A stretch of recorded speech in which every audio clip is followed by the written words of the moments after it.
मोहम्मद आसिफ अली साहब हमसे सवाल कर रहे हैं कि सर हमारे यहाँ गैरुल्लाह से मदद मांगी जो जाती है, इस पर उमूमन ये दलाइल दिए जाते हैं कि आप दुनिया में भी डॉक्टर से मदद लेते हैं और पुलिस से मदद लेते हैं, तो जब ये मदद मुमानत में नहीं जाती या शिर्क में नहीं जाती है तो किसी भी अल्लाह के नेक बंदे से मदद मांगने में क्या एतराज़ है। देखिए बेटा, इस मौजू के ऊपर तो मेरी तफसीली गुफ्तगू है को 1.5-2 घंटे की, आप उसको देखेंगे उसको सुनेंगे तो आपको बात समझ में आ जाएगी कि गैरुल्लाह से जो मदद मांगने के हमारे यहाँ जो मसला है, ये मसला शुरू कहाँ से हुआ, कैसे हुआ, बाद में बिगड़ा कैसे, और क्या गलत फहमी होती है, क्या गलत इस्तिदलाल सामने आ जाता है, गलती कहाँ लग रही होती है जिससे ये नतीजा पैदा हो जाता है, क्यों पैदा होता है, ये पूरी तफसील मैंने उसमें जिक्र की है। लेकिन अब ज़ाहिर है हर एक के पास इतना लंबा टाइम नहीं होता। मैं अभी फ़िलहाल आपको मुख्तसरन जो आपने सवाल पर्टिकुलर किया है वो समझा देता हूँ। देखिएगा कि जब आप किसी से मदद मांगते हैं, जैसे मेरे सामने कोई शख्स बैठे हैं, मेरे कैमरामैन साहब बैठे हैं, मैं इनसे अगर किसी चीज़ की हेल्प लूँ और एक शख्स अगर इस दुनिया से इंतकाल करके आलम बरज़ख में चला गया है, जब मैं उससे मदद, दोनों में बहुत बड़ा फ़र्क है और उस फ़र्क को समझेंगे तो आपको समझ में आ जाएगा कि ये दोनों चीज़ें एक पलड़े के अंदर दाखिल नहीं होती हैं बल्कि फ़र्क है। देखिएगा, मेरे सामने जो शख्स है, जब मैं इससे किसी हेल्प के लिए बोलता हूँ, भाई मसलन मैं बोलूँ वक्कास साहब ये मुझे ज़रा पानी दीजिएगा, तो मैंने वक्कास साहब को पानी देने का बोला, वक्कास मेरे सामने है, वक्कास कानों से सुन रहे हैं, मुझे देख रहे हैं और उन्होंने गिलास उठा करके मुझे दे दिया। अल्लाह ने इनको कान दिए थे सुनने के लिए, मैंने आवाज़ दी तो इन्होंने सुन लिया, सुनने के बाद इनके दिल में जज्बा पैदा हुआ, इन्होंने पानी उठा करके मुझे दे दिया। ये सब चीज़ें मेरे सामने हो रही हैं। जब मैंने सामने बैठे हुए शख्स को बोला भाई मुझे पानी पिला दीजिए, इसके अंदर मेरे वहमो गुमान में भी ये नहीं गया कि सामने वाला जो शख्स है ये गैब जानता है। क्यों भाई मेरे सामने है, कानों से सुन रहा है, मैं आंखों से मुझे देख रहा है, ये क्यों गैब जानने लग गया। गैब जानना मेरे वहमो गुमान के अंदर नहीं है। या मैंने ये कहाँ तसव्वुर समझ लिया कि जो सामने वाले शख्स से मैंने जो हेल्प मांगी है, मदद मांगी है, तो ये जो सामने वाला शख्स बैठा हुआ है कि इसको अल्लाह ताला ने ऐसी ताकतें दी हैं कि इसके सामने पानी मौजूद हो या पानी मौजूद ना हो, ये फिर भी मेरी प्यास बुझाने पर कादिर है। मैंने तो ऐसा नहीं सोचा, मैंने तो सोचा सामने गिलास पड़ा हुआ, उठा करके मुझे पानी देगा, मैं पी लूँगा, ठीक है ना। देखिएगा, जब कोई शख्स इंतकाल कर जाता है और इंतकाल करने के बाद आलम बरज़ख में चला गया, अब जब आप उससे मांग रहे होते हैं तो ये चीज़ अल्लाह रब्बुल इज़्ज़त की इबादत के साथ कहीं ना कहीं मुशाबत पैदा करती है, या 100% या 90% या 80%, कुछ भी आप रेशो दे दें। देखिएगा, अल्लाह ताला की ना ज़ात में शिरक करना जायज़ है, ना अल्लाह की सिफ़ात में शरीक ठहराना जायज़, ना अल्लाह की इबादत में किसी को शरीक ठहराने की इजाज़त है। ये बात में रखिएगा। नबी पाक सल्लल्लाहु अलैहि वसल्लम इरशाद फरमाते हैं, सही हदीस है, इन्नमा दुआ हुवल इबादा, कि दुआ जो है वो अल्लाह की इबादत है। और एक रिवायत में दुआ इबादत का मग़ज़ है, लेकिन ये रिवायत सनदन थोड़ी कमज़ोर है, लेकिन दुआ इबादत है। जब इंसान दुआ करता है अल्लाह से, ये इबादत है। अब दुआ के अंदर वो क्या तसव्वुरात अपने जहन में रखता है, जिसको ये बात समझ में आ गई तो ये जो ज़ाहिरी मदद और बाज़ इंतकाल आलम बरज़ख में चले जाने के बाद अगर वो किसी नेक बंदे से मदद के लिए पुकारता है, इन दोनों में फ़र्क समझ में आ जाएगा। देखिएगा, जब आप अल्लाह से दुआ कर रहे होते हैं, अल्लाह की इबादत में उस वक्त होते हैं, और जब आप अल्लाह की इबादत में होते हैं तो आपके ज़हन में क्या क्या ख्याल आएंगे। देखिएगा, मैं अल्लाह से जब दुआ करूँगा तो आजिज़ी इनकिसारी आएगी। अल्लाह ने कुरान में फरमाया, अल्लाहुल गनीज व अंतुमुल फुकरा, अल्लाह गनी है, तुम सब अल्लाह के मोहताज व गरीब व फ़कीर हो। तो अल्लाह की निस्बत में तमाम मखलूक़ात फ़कीर हैं, क्योंकि सब अल्लाह की मोहताज है और अल्लाह गनी है। मेरे जहन के अंदर क्या ख्याल आएगा, मेरे जहन में आएगा अल्लाह हम तेरे मोहताज हैं, तू खालिक है, तू मालिक है। आजिज़ी और तदर्रो आएगा सबसे पहले। नंबर 2, मेरे जहन के अंदर आएगा कि मैं जब अल्लाह से मांग रहा हूँ तो अल्लाह ताला ज़बान का मोहताज नहीं है कि मैं अरबी बोलूँगा तो अल्लाह को अरबी समझ में आनी है। मैं किसी भी ज़बान के अंदर मांग लूँगा, अल्लाह सब चीज़ें समझता है, अल्लाह ताला का इल्म हर शय को मुहीत है। लिहाजा मैं उर्दू में दुआ मांगूँ, अरबी में दुआ मांगूँ, फ़ारसी में दुआ मांगूँ, पश्तो में दुआ मांगूँ, किसी भी ज़बान में मांगूँगा, अल्लाह जान रहा है। नंबर 3, अल्लाह ताला मेरी तन्हाइयों से भी वाकिफ़ है, मैं जलवत से भी वाकिफ़ है, खलवत से भी वाकिफ़ है। मैं अगर किसी कमरे की तन्हाई में बैठ के भी अल्लाह से दुआ कर रहा हूँ तो तीसरी बात मेरे जहन में ये आएगी कि मेरी तन्हाई अल्लाह से मख्फी नहीं है, वो आलिमुल गैब है। इन्नल्लाह ला यख्फा अलैहि शैउन मिनल अर्द वला फिस समा। अल्लाह ने फरमाया अल्लाह पर ज़मीन आसमान की कोई शय मख्फी नहीं है। लिहाजा मेरे ज़हन में ये ख्याल भी आएगा, जब मैं बंद कमरे के अंदर अल्लाह से दुआ मांग रहा हूँ तो मेरी तन्हाई भी है, अल्लाह ताला वाकिफ़ है। अल्लाह से ज़बान, मैं किसी भी ज़बान में मांगूँगा, अल्लाह सब जानने वाला है।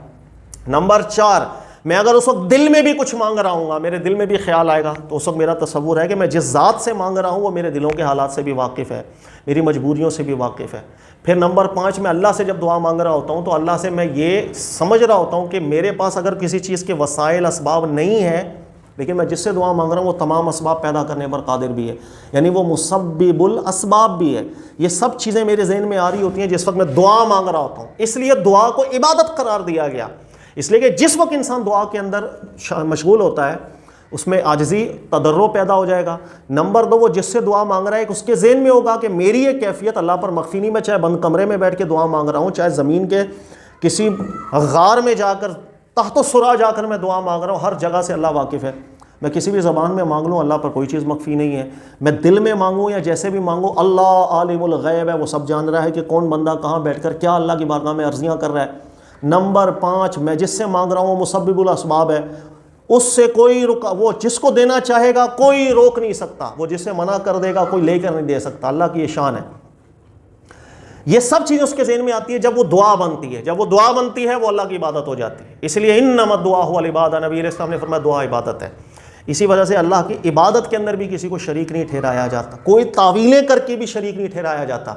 यही वजह देखिएगा, जब आप एक किसी ज़ाहिरी इंसान से मांगते हैं, मसलन ये मेरे सामने शख्स बैठा है, मैंने बोला है 100 रुपये की मेरी मदद करो, गौर कीजिएगा जो नीयतें मेरी दुआ करने के अंदर थीं यहां पर एक भी नीयत नहीं होगी।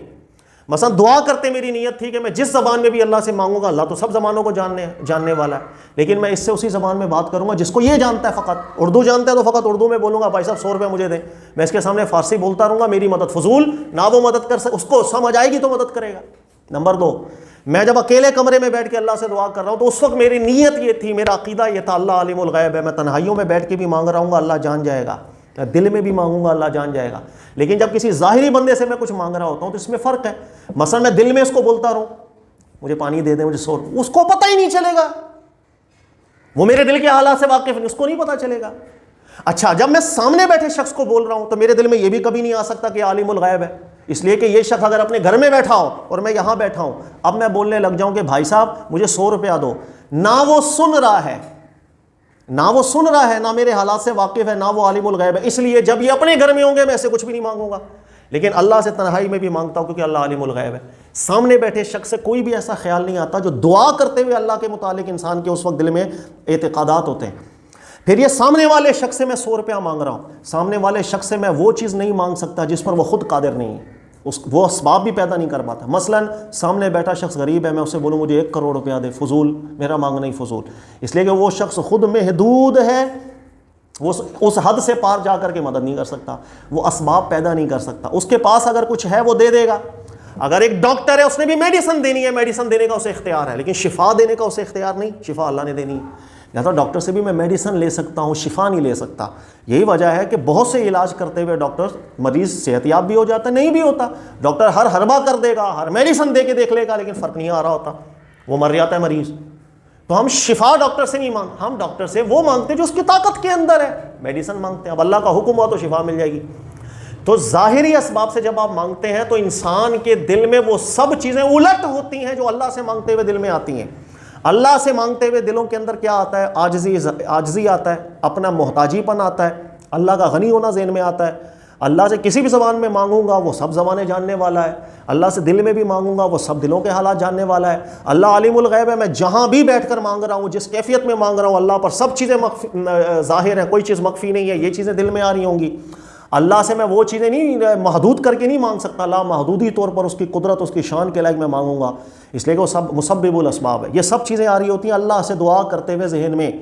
किसी ज़ाहिरी इंसान से जब आप मांगते हैं ये सब चीज़ें उलट होती हैं। मैं उससे सिर्फ उस ज़बान में मांग सकता हूँ जिस ज़बान को वो जानता है, मैं सामने मौजूद है तो उससे मांग सकता हूँ, वो घर में बैठा है गायब है तो मैं नहीं मांग सकता, उसको आवाज़ ही नहीं जाएगी। जब आवाज़ नहीं जाएगी मैं लाख बोलता रहूँ, तलहा साहब मुझे पानी पिला दो, तलहा साहब मुझे 100 रुपया दिला दो, तलहा साहब मुझे खाना खिला दो, कोई फ़र्क नहीं पड़ेगा। उसका सामने मौजूद भी, उसको मैं आलिमुल गैब नहीं समझ रहा, इसलिए गायब में नहीं बोलूँगा, वो सामने होगा तो बोलूँगा। फिर मैं वही चीज़ मांग सकता हूँ जिस पर वो कादिर होगा। दिल में नहीं मांग सकता क्योंकि वो दिलों के हालात जानता नहीं है। तो जब आप ज़ाहिरन किसी से मांगते हैं तो जो दुआ में अल्लाह के लिए एतकादात होते हैं उसके सब उलट होता है, और दुआ के अंदर अल्लाह के लिए तमाम सिफतें अलग होती हैं। यही वजह है, गौर कीजिएगा। अब अगर आप किसी भी अल्लाह के नेक बंदे से गायबाना या बाद अज़ इंतकाल जब मांगते हैं तो आपके ज़हन में भी वही सब चीज़ें आना शुरू हो जाएंगी जो अल्लाह के लिए एतकादात थे। मसलन आज एक शख्स एक कमरे के अंदर बैठ करके अगर किसी अल्लाह के नेक बंदे को पुकारे और वो इंतकाल भी कर गए, आलम बरज़ख में, अल्लाह के पास किस शान से है, किस शान हमें नहीं पता, कुछ आलम बरज़ख का हाल हमें तो नहीं पता। अब एक शख्स बंद कमरे के अंदर उर्दू ज़बान के अंदर कह रहा है कि अल्लाह के नेक बंदे मेरी मुश्किल आई हुई है, हल कर दे। अब गौर कीजिएगा, वो अल्लाह के बंदे इंतकाल कर चुके हैं, इसका मतलब आपकी पहली चीज़ आपके जहन के अंदर ये आई कि आप उर्दू में भी मांगेंगे उन्हें समझ में आ जाएगी, अरबी भी, उन पर कोई ज़बान मख्फी। यही चीज़ आप अल्लाह के बारे में क्या सोच रहे थे दुआ करते हुए, यही अल्लाह के लिए ज़बान कोई मायने नहीं है, अल्लाह सब जानता है। अच्छा, फिर आपके ज़हन में ये भी आ रहा होगा जो अल्लाह से मुतालिक आपके ज़हन में आ रहा था कि मैं दुनिया के किसी भी किनारे में बैठ करके मांगूंगा, अल्लाह अलीमुल गैब है, वो सब वाकिफ़ है, कौन मुझसे मांग रहा है, उस पर कोई चीज़ मख्फी नहीं है। जब आप एक बंद कमरे में बैठ कर किसी इंतकाल करने के बाद किसी अल्लाह के नेक बंदे से इस्तिमदाद करते हैं, वही चीज़ आ जाएगी कि आप ये तसव्वुर कर रहे हैं कि मैं बंद कमरे में जिस अल्लाह के नेक बंदे से मैं मांग रहा हूँ वो आलिमुल गैब होने चाहिए, इसलिए कि वो जहाँ भी होंगे मेरी आवाज़ उन तक पहुँच जाएगी, वो सुन लेंगे। वही सिफत जो अल्लाह के लिए समझ रहे थे, यहाँ भी वही चीज़ आप समझना शुरू हो जाएंगे। फिर अल्लाह के लिए आप मुसब्बिब होने की हैसियत से दुआ करते हैं। ज़ाहिरी तौर पर कोई शख्स आपके सामने, उसे मुसब्बिब होने की हैसियत से नहीं मांगते, लेकिन जब इसी तरह बंद कमरे से कब्बे बैठ कर किसी अल्लाह के नेक बंदे को जो इंतकाल कर चुके हैं, जब उनसे मांगेंगे उन्हें भी मुसब्बिब समझ के मांग रहे होंगे। इसलिए कि आप बीमार हैं, आप दुआ करें मुझे शिफा मिल जाए, मेडिसिन लेने की तो दुआ नहीं करेंगे, आप शिफा की करेंगे, शिफा पर कादिर कोई है ही नहीं, मुसब्बिब मानना लाजिम आ जाता है। लिहाजा ये सब चीज़ें जिस वक्त आप गायबाना तौर पर इस्तिमदाद करते हैं बादस इंतकाल, तो आपके दिल में वही सब चीज़ें आ जाती हैं जो दुआ करते हुए अल्लाह के लिए सिफात आ रही थी। अब चूंकि इबादत, दुआ इबादत है और इबादत के अंदर किसी तावील से भी दाखिल होने की इजाज़त नहीं होती। इबादत के अंदर किसी गैर के लिए इबादत की नज़र से जब आप आते हैं वो कुफ्र हो जाता है, शिर्क हो जाता है। देखिएगा, नमाज पढ़ना अल्लाह के साथ ख़ास है, चूँकि नमाज इबादत, मैं किसी भी तावील से किसी और की नमाज नहीं पढ़ सकता। मैं लाख तावीलें करके किसी और की नमाज पढ़ूंगा, कुफ्र हो जाएगा, इसलिए कि नमाज अल्लाह के साथ ख़ास है। मेरे सामने कोई अल्लाह के नेक बंदे, मैं लाख बोलूँ कि नमाज में इस तावील से अल्लाह का नेक बंदा मानते हुए, अल्लाह की अता मानते हुए मैं तो आपकी नमाज पढ़ाऊँ, नहीं, काफिर हो जाओ। इबादत के अंदर शराकत किसी तावील से भी जायज़ नहीं होती। इसी तरीके से रोज़ा इबादत है, आप अल्लाह के अलावा किसी और के लिए रोज़ा रखेंगे, कुफ्र हो जाएगा, शिर्क हो जाएगा। क्यों? इसलिए कि रोज़ा अल्लाह की इबादत है, किसी तावील से इबादत में शराकत की इजाज़त नहीं। आप नहीं कह सकते मैं किसी नेक बंदे के लिए रोज़ा रखता हूँ, मैं उसको अल्लाह का बंदा समझ के रोज़ा रख रहा हूँ, अल्लाह का मोहताज समझ के उनके लिए रोज़ा रख रहा हूँ, या मैं ये समझ रहा हूँ कि वो नेक बंदे हैं, अल्लाह नहीं समझ, कुछ भी तावील से आप रोज़ा रखेंगे कुफ्र हो जाएगा, इसलिए कि आप इबादत में शरीक कर रहे हैं। इसी तरह हज, आप किसी अल्लाह के नेक बंदे के लिए हज की नीयत कर लें, काफिर हो, हज इबादत है। इसी तरीके से दीगर मामलात, हर वो काम जो इबादत है गैरुल्लाह के लिए बिल्कुल इजाज़त नहीं होती है, इसलिए कि इबादत अल्लाह का हक़ है, अल्लाह के साथ ख़ास है, किसी तावील से इबादत की इजाज़त नहीं होती है। इसीलिए ज़हन में रखिएगा, जब आप बंद कमरे में बैठकर अल्लाह से दुआ कर रहे होते हैं तो वो दुआ आपके एक एतिक़ादात का मजमुआ है। आप समझ रहे होते हैं कि आप अल्लाह की आप मोहताज हैं, अल्लाह गनी है, अल्लाह से जिस ज़बान में मांगेंगे अल्लाह हर चीज़ जानने वाला है, तन्हाइयों में मांगेंगे अल्लाह तन्हाइयों से, अल्लाह पर कोई चीज़ मख्फी नहीं है, दिल में मांगेंगे अल्लाह दिलों के हालात से भी वाकिफ़ है, जहाँ से मांगूंगा अल्लाह सुनेंगे, जहाँ से पुकारूंगा अल्लाह ताला की बारगाह में वो मेरी निदा जाएगी, अल्लाह को मुसब्बिब मान के समझेंगे, अल्लाह से वो चीज़ें मांगेंगे जो अल्लाह की शायान शान है।